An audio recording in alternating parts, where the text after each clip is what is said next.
What do school transportation directors have their eyes on, and what keeps them up at night? These are the questions we asked at this year's SBFX. I'm Amanda Huggett, Executive Editor of School Bus Fleet, here to offer you an inside look at what our expert operators had to say. Stay to the end, and I'll share our thoughts as well.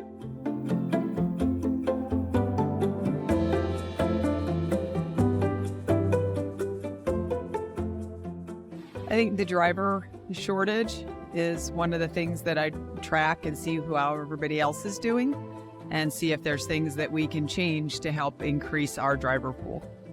What concerns me, of course, the safety aspects of our job. I live in a thriving city, Austin, Texas, and a lot of construction, a lot of changes in the infrastructure of the city as a whole, and we want to provide safe and reliable transportation. Therefore, we're always on top of it. We're always out in the city, researching areas, seeing what changes need to be made, what updates need to be made, where we may need to add services and things of this nature. You know, there's a lot of energy around the electric vehicles and things like that, and making sure that we're ready for that. There's a lot of infrastructure that has to come apart that, grants and money availability, and just in general. So that's the one thing that is looking at future-proofing our fleets and things like is getting ready for that. We're concerned about EV, where that's going to take us and what that's going to do and when we're going to get into that world. And so we keep in touch with that all the time and how we're going to pay for it. The aging of our drivers and it is always a topic that we're looking at. We have a lot of I think our medium age on our drivers like 53 years old, and so that's a concern to us as well. And so we're always trying to look, as we're working on those recruitment things too, is what can we do to get younger drivers and younger people in. So some of the trends currently are definitely hydrogen within the industry for fuel sources coming up. And that's aside from EV and electric. And then any other fuel types. I mean, we have propane and other things that are breaking into the market. But from a fuel source perspective, it'll be interesting to see where we go in the near future. We also face mechanical problems, mechanics. You train diesel mechanics, they get the training again.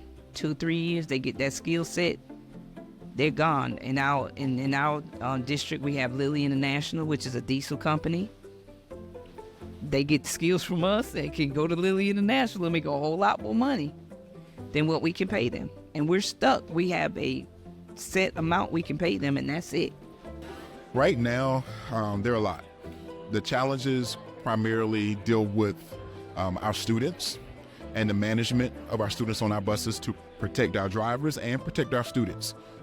People forget that our drivers are managing students with their backs turned to them, right? While they're still driving that bus on our roadways. And so sometimes people forget, or they seem to try to miss a 40-foot yellow bus. And our drivers are trained to drive that bus in a manner that promotes a safe arrival for our students. So that's one.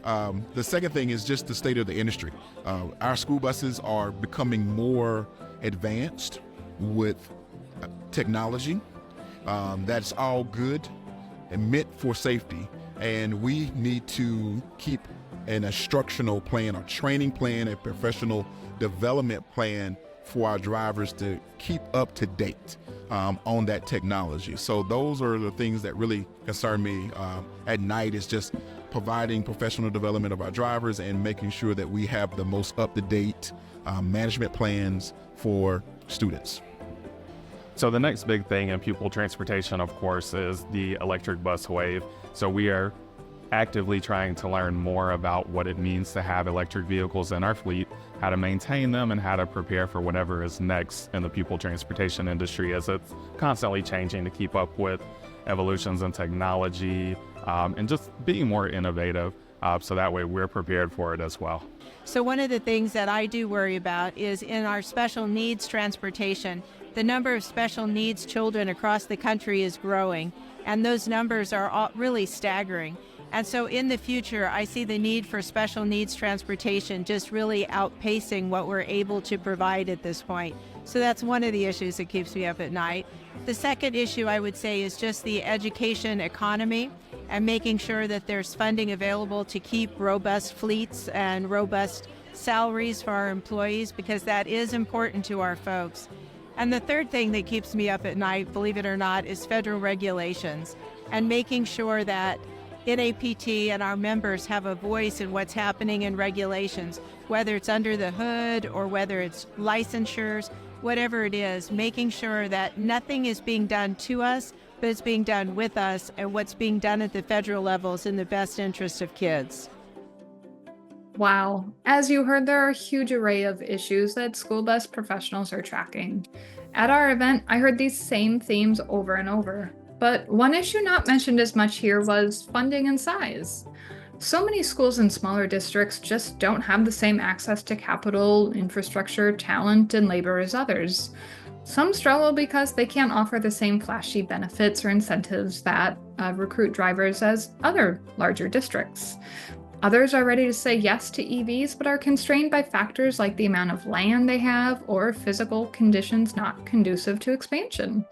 But that's what makes events like SBFX so exciting, because we get together with transportation directors across the country and we share tips, advice. We even just lament together about what it's like to be a school bus operator with people who get it. You know, I hope to see you at next year's SBFX where you can join the conversation too. But in the meantime, if you're dealing with these same issues, tell us your experience below in the comments or reach out to us anytime. I would love to hear your thoughts. Thank you so much for tuning in, and thank you to the platinum sponsors of this year's SBFX, IC Bus, Ride, and Thomas Built Buses. Thanks for stopping by.